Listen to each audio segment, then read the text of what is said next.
Okay, तो अभी तक के हम लोगों ने कैश बजट में जो भी पढ़ा है, एक बार हम लोग पूरा रिकॉल कर रहे हैं चीजों को। तो हमें कैश बजट क्यों बनाना है? तो कैश बजट बनाने का पर्पस हमारा बहुत सिंपल है कि मुझे अपनी कैश का फ्लो देखना है कि मुझे बिजनेस में कितनी कैश अवेलेबल है, मेरी बिजनेस में क्या लिक्विडिटी रहेगी, क्या मेरा बिजनेस सॉल्वेंट है। इन सारी चीजों को देखने के लिए, हम अपनी कैश की एस्टिमेटेड पोजीशन देखने के लिए कैश बजट बनाते हैं। क्या मुझे फ्यूचर में कैश कम तो नहीं पड़ेगा? अगर कम पड़ेगा तो उसकी प्लानिंग कैसे करेंगे? ये सारा डिस्कशन हम मतलब करते हैं। इस पर्टिकुलर पर्पस के लिए हम क्या करते हैं? कैश बजट बनाते हैं। तो कैश बजट के लिए आपको तो पहले ये पता होना, कैश बजट पीरियोडिकली बनता है, तो आपको ये पता होना चाहिए कि आपके पास पहले से कितना कैश बैलेंस है।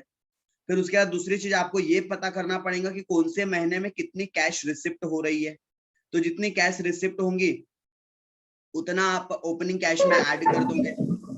उसमें से जितना भी हमारे पास से कैश पेमेंट गया, उन चीजों को क्या कर दोगे? माइनस कर दोगे, जिस भी पीरियड का है, क्योंकि ये पीरियोडिकल बनता है। ये चीजें कैसे बनती है? पीरियोडिकल बनती है।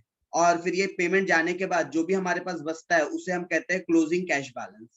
और सपोज क्लोजिंग कैश बैलेंस में कुछ एडजस्टमेंट करना हो, जैसे कि कल का हमने क्वेश्चन देखा था जिसमें कुछ फंड हमारे पास क्या था? कम था।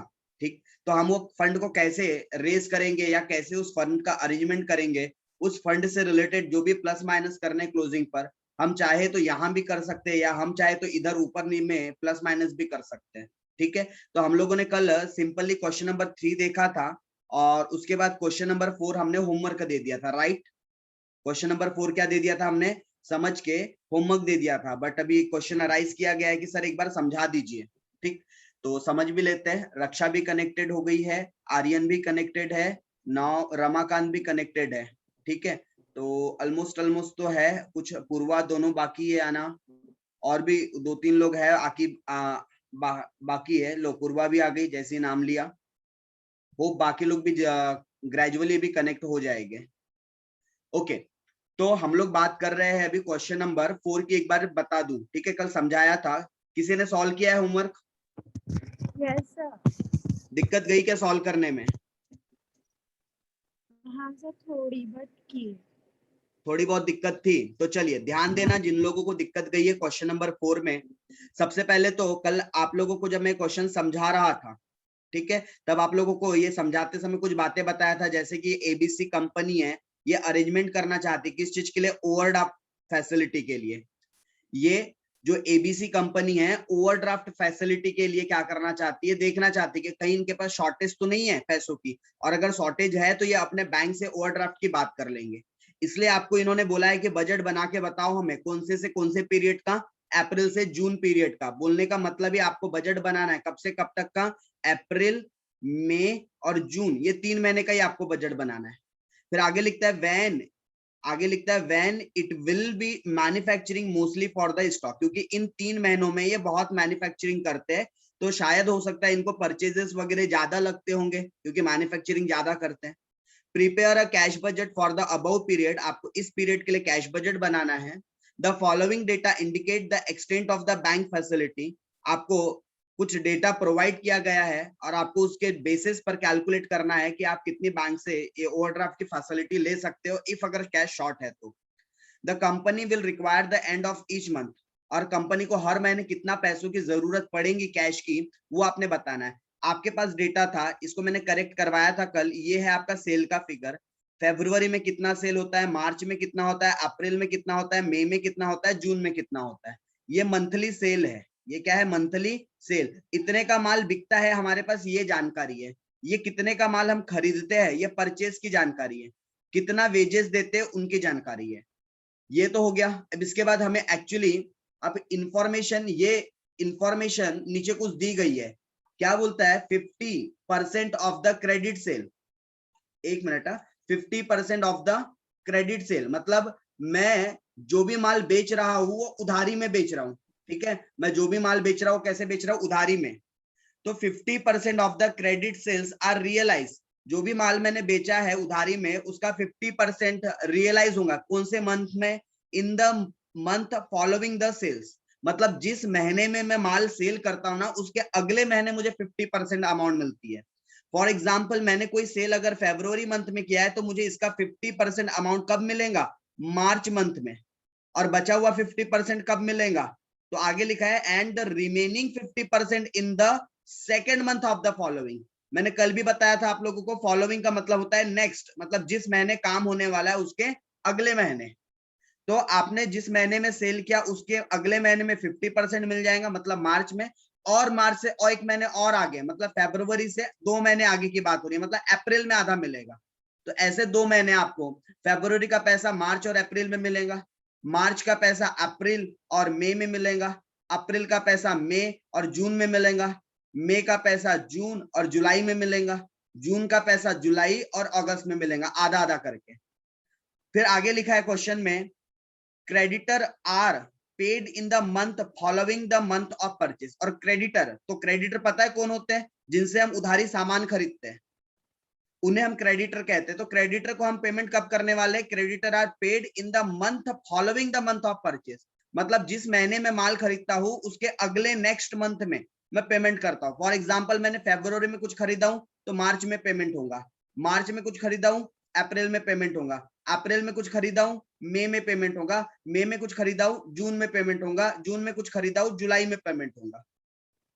और वेजेस के लिए कुछ नहीं बोला है, तो वेजेस के लिए अगर इंफॉर्मेशन नहीं है तो हम ये अज्यूम करेंगे कि जिस महीने में पेमेंट हो रहा है उसी महीने में, मतलब जिस मंथ का वेजेस है उसी मंथ में पेड हो जाता है, सेम मंथ हम प्रिज्यूम्ड करेंगे। ओके, यहां तक क्वेश्चन समझ में आया क्या क्या करना था? अभी हम सॉल्यूशन भी देखेंगे, डोंट वरी, बट क्वेश्चन की अंडरस्टैंडिंग समझ में आई कि क्वेश्चन पूछना क्या चाह रहा है आपको। क्वेश्चन ने आपको कुछ सेल की इंफॉर्मेशन दिया, आपने क्वेश्चन ने आपको परचेस और वेजेस की इंफॉर्मेशन दिया, ये दोनों हमारे लिए एक्सपेंसेस है, पेमेंट होगा इस फॉर्म में, और सेल्स हमारे लिए इनकम है, इस फॉर्म में हमारे पास कैश रिसिट्स आएंगी।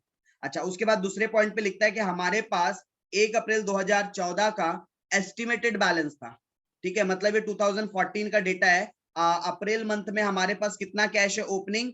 25,000 ओपनिंग कैश है बोलता है। बस बजट बनाना शुरू करना था आपको, तो आपने क्वेश्चन नंबर 4 का सॉल्यूशन करना था, स्टेटमेंट ऑफ कैश बजट। जिन्होंने सॉल्व कर लिया है वो चेक करे, जिन्होंने सॉल्व नहीं किया है वो सॉल्यूशन करे साथ में। Statement of cash budget for the period of, कौन से पीरियड के लिए बना रहे हैं? अप्रैल 14 टू जून 14, इस पर्टिकुलर ड्यूरेशन के लिए बना रहे हैं। तो सबसे पहले आप लोगों ने एक बना लेना चाहिए पर्टिकुलर का कॉलम। पर्टिकुलर के बाद आपको मेनली बनाना है 3 कॉलम, कौन कौन से? आपको तो अप्रैल, आपको तो मई, आपको तो जून, ये 3 महीने का ही प्रोवाइड करना है। आपको तो डेटा ये 3 महीने का ही प्रोवाइड करना है, करेक्ट? आगे बात करते हैं और ओके, आगे बात करते हैं। अब हमारे पास ओपनिंग कैश अवेलेबल है, ओपनिंग कैश बैलेंस कितना है हमारे पास? 25,000 का, तो मैंने अप्रैल मंथ में लिख लिया। अब मुझे देखना है कि मेरे पास कितनी कैश रिसिप्ट आई है, तो मेरे पास कैश रिसिप्ट सिर्फ एक ही जरिया है मेरे पास, सेल। तो एक काम करता हूं मैं, मेरे को अप्रैल में कितनी कैश मिल रही है सेल्स के तौर पे, वो उसके लिए मैं अलग से एक वर्किंग नोट बना लेता हूँ, ठीक है? तो मैं आप लोगों के लिए यहाँ नीचे में एक वर्किंग नोट बना देता हूँ, सेल्स कितनी रियलाइज हो रही है। तो working note number 1, amount realised through sale, हमें सेल के जरिए कितनी अमाउंट मिल रही है, हम उस चीज की वर्किंग नोट बना रहे हैं। तो मेरे पास डेटा है, मेरे पास सेल का डेटा है, कौन से महीने का? मेरे पास सेल का डेटा है फरवरी मंथ का, मार्च मंथ का, अप्रैल मंथ का, मई मंथ का और जून मंथ का, ठीक है? और मेरे पास सेल की अमाउंट है फरवरी में 1,80,000, और बताओ कितनी है? 1,80,000 के बाद है 1,92,000, 1,92,000 के बाद है 1,08,000, फिर उसके बाद है हमारे पास 1,74,000, और उसके बाद हमारे पास जून के लिए है 1,26,000। ये तो सेल हुआ, इतने का माल बिक रहा है, इतने का माल बिक रहा है, ये वो इंफॉर्मेशन है। पैसे कैसे रियलाइज हुए? तो 50% हमें रियलाइज होता है नेक्स्ट मंथ में, 50% रियलाइज्ड इन नेक्स्ट मंथ, मतलब जिस मंथ में सेल हुआ है उसके अगले महीने में, और बचा 50% कब रियलाइज होता है? 50% realised in second next month, मतलब अगले महीने का जो अगला महीना आएगा, मतलब जिस महीने में बेचा उससे 2 महीने आगे मुझे पैसे मिलने वाले, तो सेकेंड नेक्स्ट मंथ में आपको पैसा मिलने वाला है। ठीक, तो फरवरी का पैसा, ही मैं फरवरी का कॉलम यहां से बड़ा छोटा सा हो रहा है, ठीक है, मैं इसको एडजस्ट कर लेता हूँ थोड़ा सा कॉलम।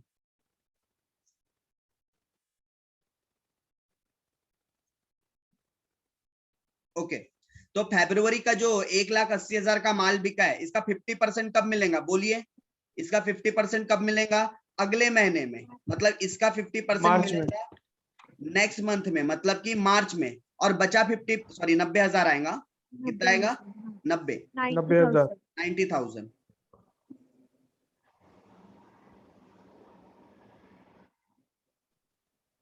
90,000 और बचा हुआ 90,000 कब मिलेगा? उसके अगले महीने में, मतलब कि अप्रैल में।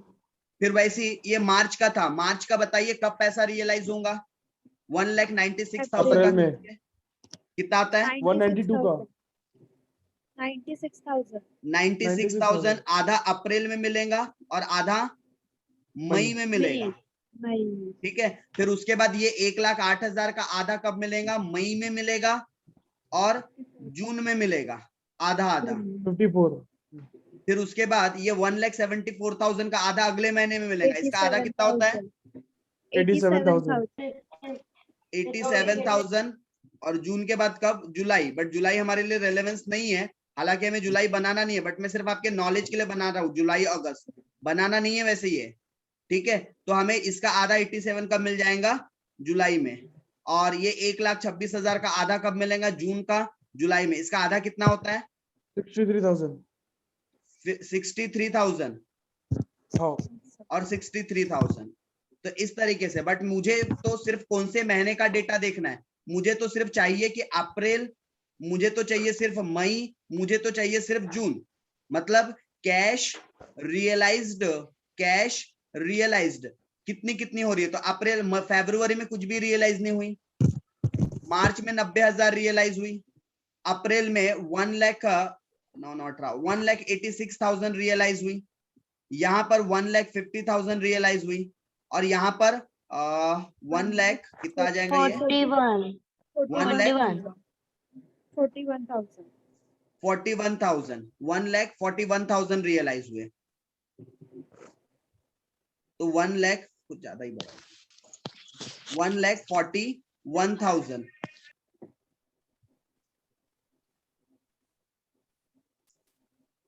तो हमारे लिए ये तीन ही इंफॉर्मेशन काम की है। कौन सी तीन? ये मार्च भी नहीं, अप्रैल मई और जून, बस ये तीन काम किए मेरे लिए। ये मेरे लिए भी काम का नहीं है। कौन सा? मार्च भी। तो लो, मुझे 3 महीने की कितनी कैश रियलाइज्ड हुई मिल गई, तो मैं उसमें लिख लेता हूं। बताओ मुझे कितना कैश मिला है अप्रैल मंथ में?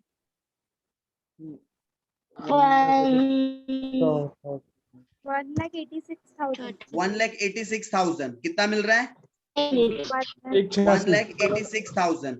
जुलाई, मई में कितना मिल रहा है? मई में 1,50,000 और जून में कितना मिल रहा है? 1,41,000 1,41,000। 1,41,000। अब ये तो हमें सेल मिल गया। अब आगे हम बात करेंगे यहाँ पर। और इसके अलावा और कोई दूसरी रिसिप्ट है क्या हमारी? ना, इसके अलावा हमारे पास कोई दूसरी रिसिप्ट नहीं है। तो मैं बाद में टोटल मारूंगा, टोटल अभी नहीं मारता, टोटल बाद में मारूंगा। और यहाँ पर क्या निकालूंगा? Total receipt. क्या निकल जाएगा यहाँ पर? Total receipt. अब टोटल रिसिप्ट के बाद हम पेमेंट की बात करते हैं, कैश पेमेंट, कि मेरे पास से कौन कौन सा कैश पेमेंट जाने वाला है। 2 ही तो पेमेंट जाने वाला है, एक परचेस का और एक वेजेस का। अच्छा, लेकिन परचेज के लिए इंफॉर्मेशन क्या थी? देखो, परचेज के लिए बड़ा सिंपल इंफॉर्मेशन है ना, जिस महीने में परचेस हो रहा है उसके अगले महीने में। तो इसके लिए अलग से वर्किंग नोट बनाने की कोई जरूरत है क्या? No sir. अलग से कोई वर्किंग नोट बनाना चाहिए क्या इसके लिए? No sir. क्यों? अरे सिंपल है ना, फरवरी का मार्च में, ठीक है, फरवरी का ये जो परचेज था, ये क्लियर कर देता हूं आप लोगों के लिए, और फिर अच्छे से यहाँ पर आप लोगों को दिखाता हूँ स्क्रीन पर ही। देखो, जो फरवरी का परचेस है, इसका पेमेंट कब करना है? मार्च में। हमें मार्च बनाना है क्या? ना सर, तो मत लो। मार्च का परचेस का पेमेंट कब होगा? अप्रैल में। अप्रैल में बना रहे क्या? यस। तो अप्रैल में कितना पेमेंट जाएगा? 1,44,000 परचेस के नाम से। फिर जो अप्रैल का परचेस था, इसका पेमेंट कब जाने वाला है? मई में। तो मई में लिख लो 2,43,000, 2,43,000। और ये मई का पेमेंट कब जाने वाला है? जुलाई में, सॉरी जून में। मई के बाद जून आता है ना। जून में 1,46,000। और जून का पेमेंट कब जाने वाला है? जुलाई में। जून का पेमेंट कब जाने वाला है? जुलाई में। तो जुलाई तक तो हमको जाना ही नहीं है, हमें तो जून तक ही काम करना है। तो ठीक है, हमने ये अप्रैल में कितना पेमेंट हुआ, मई में कितना हुआ, जून में कितना हुआ, नोट डाउन कर लिया। क्लियर है क्या बात? किसी को इसमें दिक्कत है क्या? No sir. इसके बाद हमें No, एक और sir. पेमेंट करना है, वो है वेजेस का। एक और पेमेंट करना है वेजेस का। ठीक है, तो वेजेस भी देखो जिस मंथ का है, क्योंकि वेजेस को लेकर कुछ भी कहानी नहीं थी, मतलब जिस महीने का उस महीने में ही पेड हो जाएगा। ये अप्रैल का है, तो अप्रैल में 11,000, मई में 10,000 और जून में 15,000। तो ये पेमेंट कर देंगे 11,000, 10,000 और 15,000। That's it. अब टोटल मार लेना है। मैं इसको थोड़ा सा ये हटा रहा हूं यहां से, ये वाली हेडिंग। थोड़ा स्क्रीन ऊपर कर लेना। ठीक है, तो यहाँ पर टोटल कर लेंगे।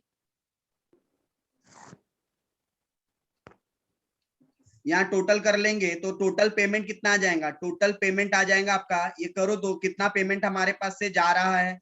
हमारे पास से जा रहा है 1,55,000। यहाँ पर आ जाएगा 2,53,000 और यहाँ पर आ जाएगा 61,000। 1,61,000. ओके, तो मुझे क्या मिल गया? टोटल पेमेंट मिल गया। अब मैं क्लोजिंग कैश निकाल सकता हूँ क्या? Yes, sir. कैसे निकलेगा क्लोजिंग कैश बैलेंस? ये निकलेगा मेरा टोटल ये जो कैश रिसिप्ट है, इसे नाम दे दिया ए। ये टोटल कैश रिसिप्ट को नाम क्या दे दिया मैंने? ए। और ये टोटल कैश पेमेंट को नाम क्या दे दिया? बी। तो क्लोजिंग कैश बैलेंस कैसे निकलता है? ए माइनस बी। Minus B. तो ए कैसे ये निकलेगा? Opening cash plus total cash receipt, दोनों को प्लस करो, बताओ कितना आता है? 2,11,000। कितना? 2,11,000। 2,11,000 मेरे पास पैसे आए और मेरे पास से गए कितने? 1,55,000। 1,55,000. 56 बच रहा है। तो फिर क्लोजिंग कितना बचेगा? 56। 56,000. मतलब मुझे अभी बैंक से फाइनेंस की जरूरत नहीं है, क्योंकि मेरे पास पॉजिटिव फिगर है, मेरे पास पॉजिटिव 56,000 है। टेंशन नहीं है, मेरे पास अभी क्लोजिंग कैश बैलेंस है। ये क्लोजिंग कैश बैलेंस मैं अगले महीने का, मतलब मई का ओपनिंग बना दूंगा। अब बताओ मेरे पास मई महीने में टोटल कितने पैसे आ गए? 2,06,000। 2,06,000। जबकि गए कितने? 2,53,000। मतलब अब नेगेटिव में कैश आ रहा है क्या? 47,000. माइनस 47,000 आ रहा है क्या? Yes, sir. मैं फिर से ये वाला ये वर्किंग नोट को कर दूं ना इरेज सेल्स की? एक बार बताओ, किसी ने नहीं लिखा होगा तो प्लीज स्क्रीनशॉट ले लो इसकी।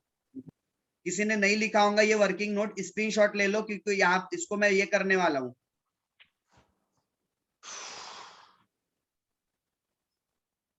इरेज करने वाला हूँ ये ऊपर का, क्योंकि मेन बजट बनाने के लिए जगह थोड़ी कम पड़ गई, इसलिए हम इसको इरेज करके नीचे आ गए।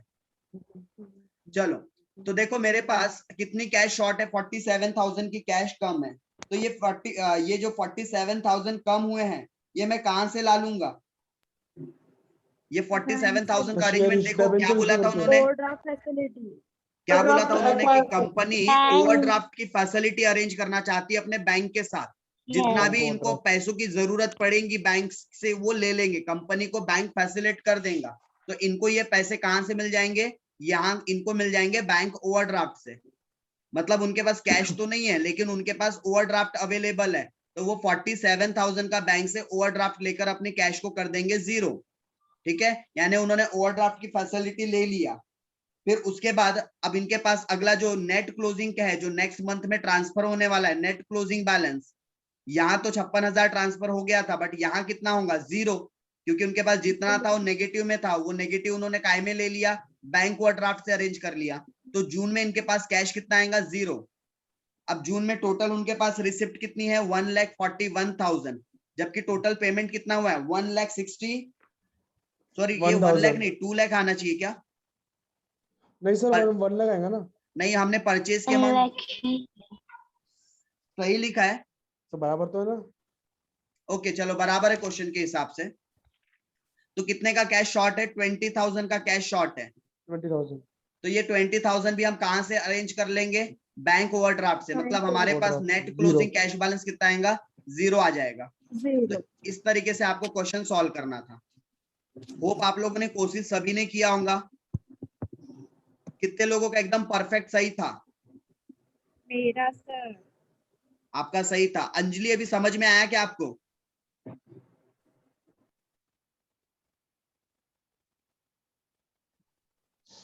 और बाकी लोग एक बार बता दीजिए किसी को इसमें। ओके तो हम लोग क्वेश्चन नंबर 5 स्टार्ट कर चुके हैं पढ़ना। तो हम लोगों ने बात क्या की है कि हमारे पास 6 महीने की डिटेल्स अवेलेबल है।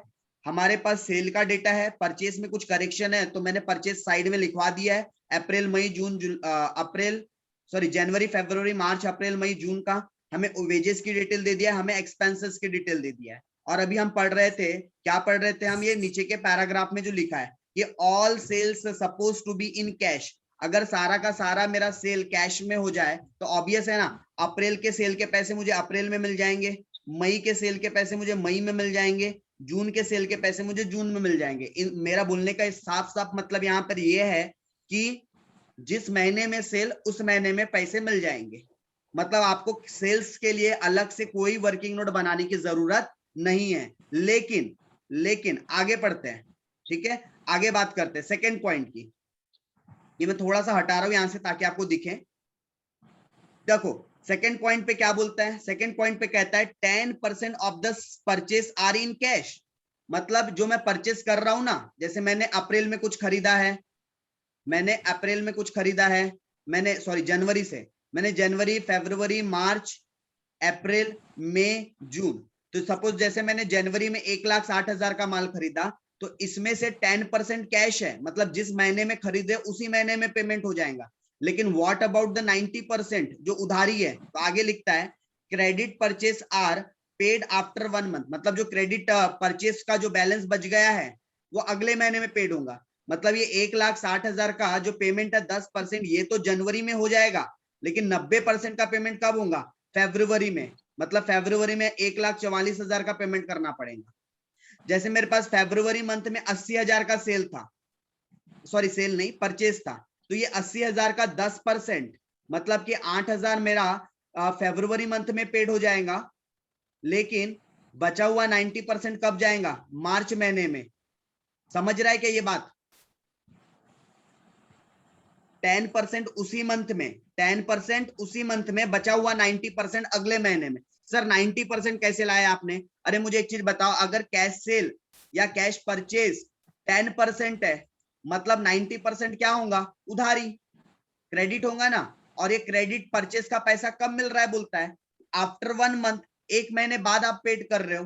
तो ऑब्वियस है अप्रैल का 10% पैसा तो अप्रैल में चली जाएगा, लेकिन 90% पैसा मई में जाएगा।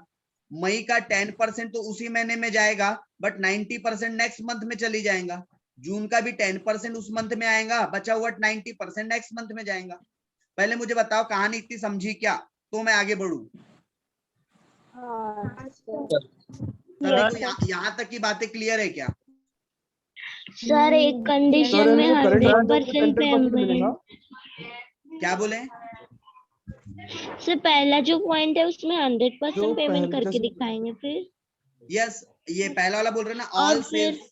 यस, ऑल सेल्स मतलब सेल्स 100% पेमेंट हो रहा है। मतलब सेल जिस महीने का है 100% उसी महीने में पैसा आ गया।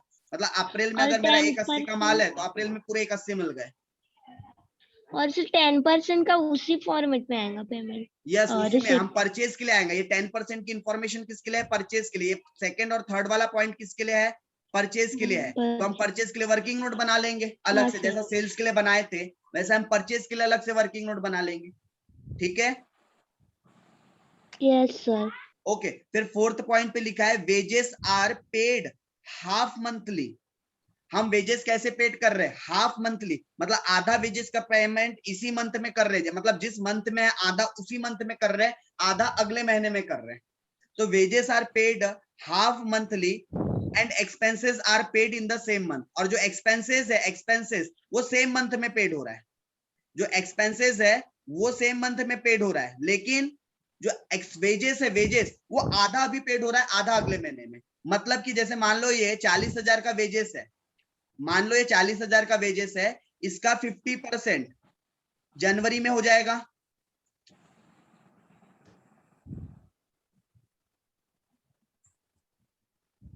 इसका 50% पेमेंट कब हो जाएगा, जनवरी मंथ में, और बचा हुआ 50% कब जाएगा, फरवरी मंथ में।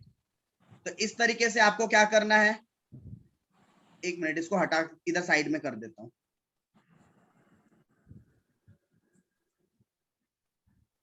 तो बचा हुआ 50% कब जाएगा, फरवरी में, मतलब आधा वेजेस का पेमेंट उसी महीने में हो रहा है और आधा मतलब बचा हुआ 50% अगले महीने में पेड हो रहा है। तो ये वेजेस के लिए करना है। बट एक्सपेंसेस के लिए क्या बोल रहा है line, expenses are paid in the same month, उसी महीने में पेड कर दिया हमने, सो सिंपल। और फिर 5वें पॉइंट पे लिखता है कैश बैलेंस कितना है 1 अप्रैल 2018 को, मतलब ओपनिंग कैश भी दे दिया। तो आप लोगों को क्या बनाना है, कैश बजट। ठीक है, मैं एक रफली आपको बता रहा हूं, फिर आप मुझे बताना कि आप कर पाओगे क्या एज अ होमवर्क। ठीक है, पहले मैं आप लोगों को एक रफली बता रहा हूं, फिर आप मुझे बताना कि आप कर सकते हो क्या। क्वेश्चन नंबर 5 का जब आप सॉल्यूशन करोगे तो अगेन वही स्टेटमेंट ऑफ हेडिंग दे दोगे, स्टेटमेंट ऑफ कैश बजट, कौन से पीरियड के लिए बना रहे हो, तो for the period of April 18 से लेकर AMG जून 18 तक का बना रहे हो। ठीक है, अगेन आपके लिए वही पर्टिकुलर का कॉलम रहेगा, फिर उसके बाद आपके लिए अप्रैल का एक कॉलम रहेगा, मई का एक कॉलम रहेगा और जून का एक कॉलम रहेगा, क्योंकि आपको बनाना 3 महीने के लिए ही है। करेक्ट। अब आपके पास ओपनिंग कैश बैलेंस अवेलेबल है, कितना है ओपनिंग कैश बैलेंस, अप्रैल महीने में 20,000। फिर इस ओपनिंग कैश बैलेंस में हम क्या ऐड करते हैं, 20,000 कैश रिसिप्ट। तो मेरे पास पैसे कहां से आने वाले, सेल करके, मैं कोई सामान बेचूंगा तो मुझे पैसे मिलेंगे। तो मैंने सेल को लेकर कंडीशन पढ़ा था, क्या बोला था यहाँ पर condition, all sale suppose to be in cash, मतलब मेरा कैश सेल है। और आपको पता है कैश सेल का मतलब क्या होता है, जब बिका तुरंत पैसे मिल गए। तो जनवरी में 1,60,000 का सेल है, तो जनवरी में 1,60,000 कैश आएंगे, बट मुझे जनवरी बनाना नहीं है। फरवरी का 1,60 कैश है, बट मुझे फरवरी बनाना नहीं है। मार्च में 1.5 लाख कैश आएगा, बट मुझे मार्च बनाना नहीं है। अप्रैल में 1,80 कैश आएंगी, यस, तो मैं अप्रैल में लिख लेता हूँ 1,80,000 कैश, इतनी आएंगी। मई में 1,70,000 आएंगे, यस, मैं लिख लेता हूँ 1,70,000। और उसके अलावा जून में 1,60,000 आएंगे, लिख लिया मैंने 1,60,000। मतलब मेरे पास कौन से महीने में कितना पैसा आ सकता है वो हमने यहाँ पर नोट डाउन कर लिया। अच्छा, इसके अलावा और कहीं से पैसे आने वाले हैं क्या हमारे पूरे सवाल में, जी नहीं सर, कहीं से भी नहीं आने वाले हैं। ठीक है, तो हम लोग क्या कर देते हैं, कहीं और से पैसे आने वाले क्या, ना, कहीं और से नहीं आएंगे पैसे। तो यहाँ पर हम बाद में टोटल मार लेंगे और टोटल कैश रिसिप्ट निकाल लेंगे। हम ओपनिंग प्लस कैश रिसिप्ट दोनों को ऐड करके यहाँ से टोटल बैलेंस निकाल देंगे। तो जब निकालेंगे कब, जब हम टोटलिंग आखिरी में करना शुरू करते हैं तब निकालेंगे। अब उसके बाद मेरी दूसरी चीज शुरू हो जाएंगी, सर दूसरी चीज कौन सी, कैश पेमेंट। अगली चीज क्या शुरू हो जाएंगी, कैश पेमेंट। तो कैश पेमेंट के लिए मेरे पास 3 पेमेंट है। पहला मेरे पास पेमेंट है परचेज का, लेकिन इसको लेकर कहानी है, क्या कहानी है, 10% उसी मंथ में और बचा हुआ 90% अगले महीने में। तो इसको लेकर हम एक काम कर लेंगे, वर्किंग नोट बना लेंगे। ठीक है, फिर दूसरा हमारे पास इंफॉर्मेशन थी वेजेस को लेकर। तो वेजेस में भी बोला था आधा पैसा उसी महीने में, बचा हुआ आधा अगले महीने में। जिसको विदाउट वर्किंग नोट बन सकता है वो विदाउट वर्किंग नोट बना ले, बट मैं कुछ लोगों को शायद अंडरस्टैंडिंग बहुत अच्छी ना हो, इसलिए मैं उनके लिए वर्किंग नोट बना दूंगा। और एक्सपेंसेस के लिए तो कोई टेंशन ही नहीं था, क्यों, क्योंकि एक्सपेंसेस जिस महीने का है उसी महीने में पेड हो रहे हैं। लिखा था जो expenses are paid in the same month, मतलब जिस मंथ का है उसी मंथ में पेड होगा। तो बताओ अप्रैल में वेजेस कितना था, 14,000, वेजेस नहीं एक्सपेंसेस 14,000। फिर उसके बाद मई में कितना है 12,000 और जून में कितना है 10,000। तो इस तरीके से हमें इंफॉर्मेशन एक्सपेंसेस के लिए लिख लेना है। But wages, what about wages and what about purchase, तो हम वर्किंग नोट बना लेते हैं उसके लिए। वर्किंग नोट किसके लिए बना रहे? पहली working note for payment of purchase. हम परचेज का पेमेंट कैसे कर रहे हैं उसकी वर्किंग नोट है। तो मेरे पास जनवरी से परचेज है, ये पहला कॉलम मेरा पर्टिकुलर का हो गया। जनवरी, फरवरी, मार्च, अप्रैल, मई, जून, कितना कितना परचेस है? 90,000, 80,000, 84,000, 1,00,000, 90,000 और आखिरी में 70,000 था जो मैंने फिलहाल में इरेज कर दिया था यहां से। ठीक है, तो आखिरी में हमारे पास एक 70,000 की भी अमाउंट है। तो बताओ 10% तो हमें उसी महीने में मिल जाता है, 10% इन सेम मंथ, उसी महीने में, मतलब 9,000 उसी महीने में मिल जाएगा। तो बचा हुआ 90% कब मिलेगा? In next month. कब मिलेगा? अगले महीने में। तो इसका 90% अगले महीने में मतलब 81,000 नेक्स्ट मंथ में मिल जाएगा। फिर इसका 10% कितना होता है? 8,000। तो बचा हुआ 90% अगले महीने में मिलेगा। फिर इसका 10% कितना होता है? कितना था? 84,000। तो इसका 10% होता है 8,400। तो फिर बचेगा कितना? 84,000 का निकालो 90%। 75,600। वैसे इसका भी करेंगे, इसका 10% तुरंत मिल जाएगा उसी महीने में, लेकिन बचा हुआ 90% अगले महीने में मिलेगा। इसका भी सेम 10% तुरंत मिल जाएगा, लेकिन बचा हुआ अगले महीने में मिलेगा। ठीक है, इसका भी सेम 10% तुरंत मिल जाएगा, बचा हुआ अगले महीने में जाएगा। ठीक है, बट अपने को तो सिर्फ किससे, कौन से महीने से मतलब है? अप्रैल, मई। तो ये मेरा जनवरी था, ये फरवरी था, ये मार्च था, ये अप्रैल है, ये मई है और ये जून है। इसके आगे से मुझे लेना देना नहीं है, मुझे जुलाई से लेना देना नहीं है। ठीक है, तो टोटल निकालो तो कितनी आती है? 88,000 जून के लिए, 99,000, 99, ये दो की टोटल 85,600, निकालना है, ये दो कॉलम से। और इसका आ जाएगा आपका 85,600, 85,600। बस हमें ये तीन ही कॉलम की टोटल चाहिए थी, अप्रैल, मई, जून। आपको अपने नॉलेज के लिए अगर बाकी कॉलम की टोटल मार के रखना है तो रख दो, लेकिन हमारे लिए तो ये तीन ही अमाउंट काम की है। ये अमाउंट यहाँ कोट कर देना, ये अमाउंट यहाँ पर कोट कर देना। बताओ तो कितना कितना आया था? 85,600, 90 कितना था? 99,000 और उसके बाद है 88,000। तो 99,000 और 88,000। बस अब वेजेस का भी बना लेंगे, और हमारे पास अभी 1 मिनट के आसपास का समय बाकी है। तो जैसी क्लास ऑफ होंगी इमीडिएटली दूसरा ज्वाइन कर लेना, बिकॉज आज हमें इसके और थोड़े से आगे क्वेश्चन करने हैं, और होप आप लोगों को चीजें समझ भी रही है धीरे धीरे।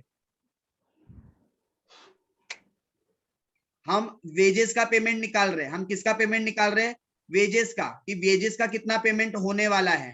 ठीक, तो हम वेजेस के लिए भी जनवरी, फरवरी, मार्च, अप्रैल, मई, जून, ठीक है, कितना कितना पैसा गया था?